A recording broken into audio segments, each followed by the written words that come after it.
네, 3일 동안 다들 평안하셨죠? 오늘은 창세기 49장 1절부터 28절 말씀으로 복을 누릴 만한 가정이라는 제목으로 말씀을 좀 짧게 나누도록 하겠습니다. 여러분, 만약에 여러분들 자녀들이나 또 손주들에게 이제 유언처럼 축복하는 시간이 주어진다면 어떤 소망을 담은 말로 여러분들의 가족을 축복하시겠습니까? 오늘 말씀에서는 이제 고령의 야곱이 죽음을 눈앞에 두고 자신의 12 아들들에게 축복하는 말씀으로 담겨져 있습니다. 이렇게 축복하는 야곱을 이렇게 보면 많이 참 변했습니다. 지난 시간에도 봤던 내용이지만 야곱이 지금 축복하고 있는 야곱을 보면 이전에 요셉을 만날 때도 많이 변했다라는 것을 알 수 있는데요.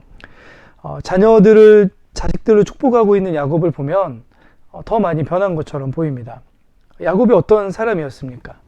그는 이전에 자기에게 주어지지 않을 이 장자의 축복권을 스스로 빼앗아 얻었던 사람이었습니다. 그의 아버지도 사실은 그러니까 하나님께서 그들 부부에게 주셨던 이 작은 자가 큰 자를 다스릴 것이다라는, 큰 자가 작은 자를 섬길 것이라는 말씀대로 축복을 했어야 되는데, 이삭 또한 하나님께서 주셨던 말씀대로가 아니라 자신이 좋아하는 아들 에서에게 장자의 축복을 주려다가 또 사달이 일어났죠. 오늘 이제 이 12 아들들에게 축복하는 야곱은 어떻습니까? 이제 삶이 얼마 남지 않았다는 걸 알고 있는 야곱은 이제 아버지로서 이 자식들에게 축복하려고 합니다. 그런데 여러분 어떻겠습니까? 이런 때 우리 같다면 우리가 줄 수 있는 모든 어떤 좋은 축복할 수 있는 말들을 다 담아서 자녀들에게 축복하겠죠.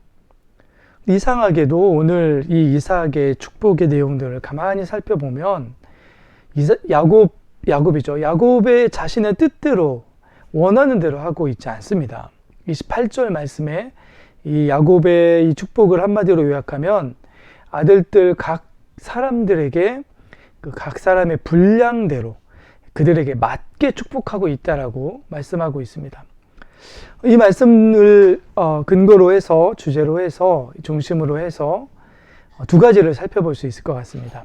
먼저는 야곱이 말씀드린 것처럼 자신의 뜻대로 축복하고 있지 않다는 거죠. 오늘 아들들에게 축복한 내용을 이렇게 자세히 다 살펴볼 수는 없지만 그의 축복은 이 축복이라고 하기에는 뭔가 좀 어울리지 않는 축복보다는 아들들의 미래에 대한 예언이라고 하는 것이 더 좋을 것 같은 그런 축복의 내용이 담겨져 있습니다. 야곱은 부모라면 누구든지 아들들에게, 자녀들에게 하고 싶은 만큼의 어떤 축복을 하고 있는 것이 아니고요. 앞으로 이스라엘 12지파를 이루게 될 아들들과 그의 후손들에 대하여 말씀하시고자 하는 하나님의 계획을 대언하고 있는 그 수준까지만 축복하고 있습니다. 이전에 형의 발꿈치를 붙잡고 태어났던 야곱이었죠. 먼저 태어나고 싶어 했고 늘 앞서기를 원했던 야곱이었습니다.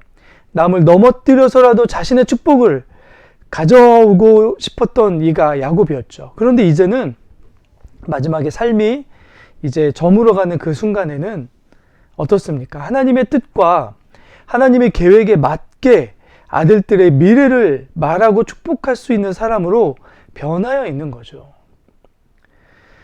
우리가 우리의 자녀들, 그리고 그 다음 자녀의 세대들을 위해서 빌어주고 싶은 기도의 제목들이 아마 무궁무진할 것입니다.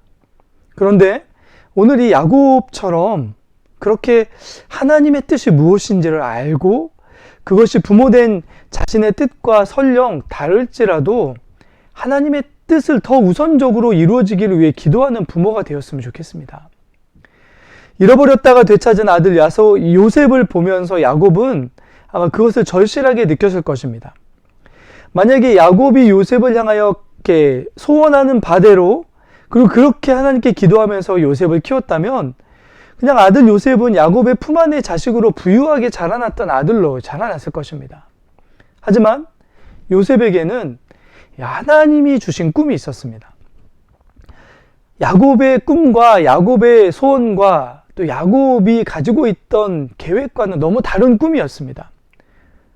요셉을 꿈의 사람이라고 부를 수 있는 것은 그가 그의 삶에 소원하는 대로 그의 꿈이 이루어졌기 때문에 그를 꿈의 사람이라고 이야기할 수 있는 것이 아니죠. 그의 인생에 이루어진 하나님의 꿈이 이루어졌기 때문에 그를 꿈의 사람이라고 말씀할 수 있는 거죠. 그 꿈은 요셉의 꿈이 아니라 하나님의 꿈이었습니다. 요셉이 총리의 자리에 오른 것을 보면서 야, 정말 우리도 꿈을 가지고 우리의 자녀들도 그런 꿈이 이루어졌으면 좋겠다라고 바라볼 수 있는 모델이 사실 요셉은 아닙니다. 요셉이 총리의 자리에까지 올라갔던 것은 그에 맞는 어떤 영광이 주어지기 때문에 그것을 바라보는 것이 아니고요. 총리의 자리에 올라야 됐던 이유가 있었던 거죠. 총리라는 자리에 올라가야만 세상의 수많은 이들을 구원해낼 수 있는 그런 위치였기 때문에 하나님께서 그를 총리의 자리로 올려주셨던 거죠. 그러니까 부러워할 만한 성공의 자리로 올려주셨던 꿈의 사람이 아니고요.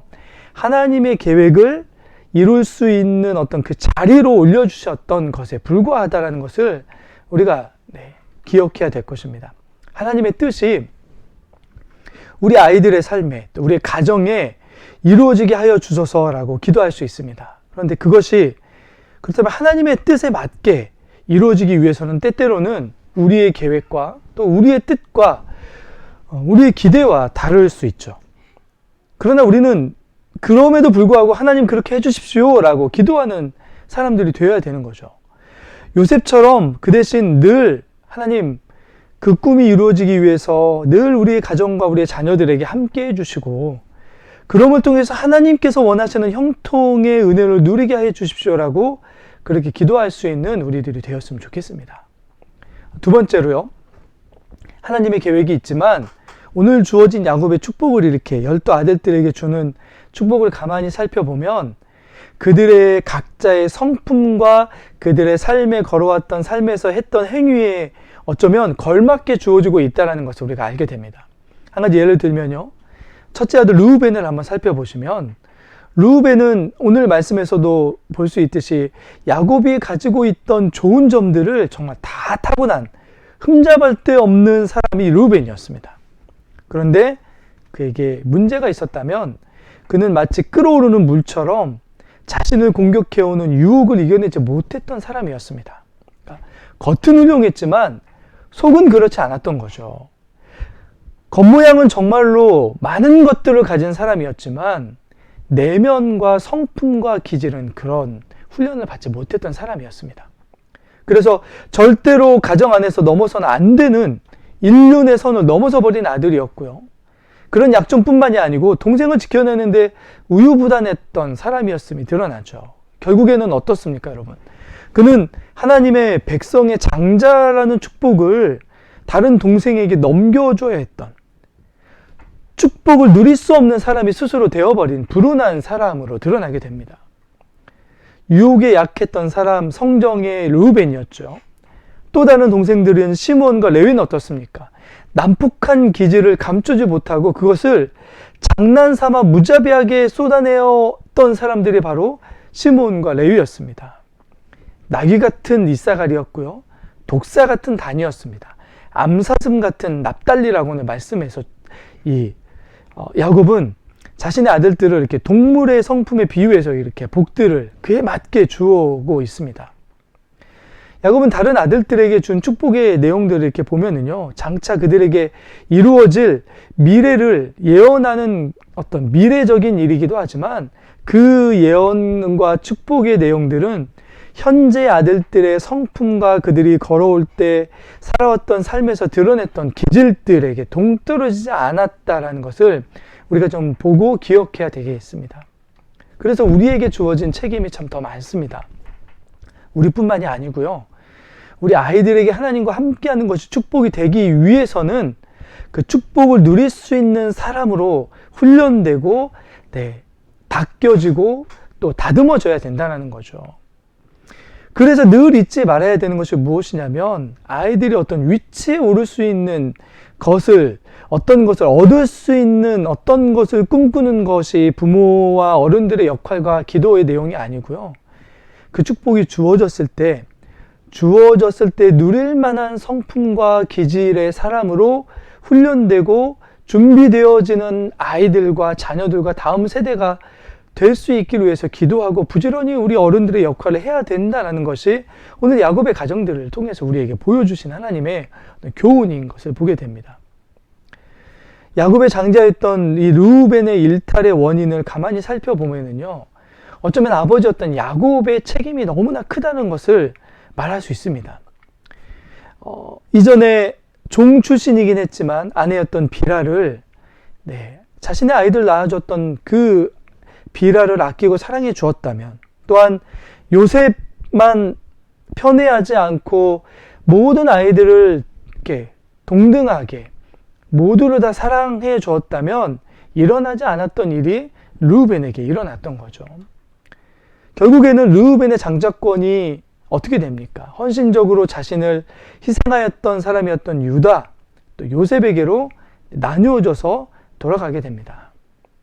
그러니까 르우벤은 장자의 축복을 받을 만한 성품이 없다라는 것이 보여지는 거죠. 안타까운 일입니다.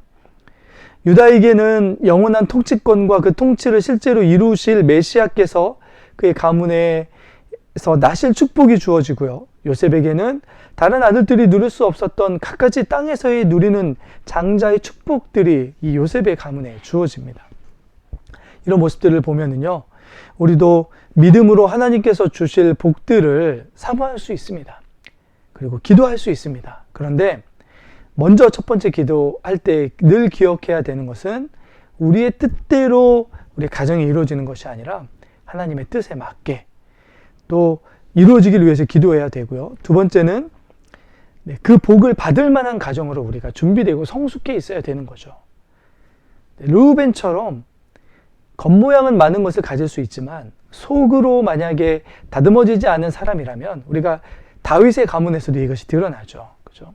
중심을 보신 하나님께서 주실 수 있는 속사람이 세워진 그런 우리의 자녀들 또는 우리 가정이 될 수 있기 위해서 그렇게 함께 우리 안에 그런 형통이 이루어지길 위해서 함께 기도하는 우리 모든 성도들의 가정 될 수 있기를 예수 그리스도의 이름으로 간절히 축원합니다.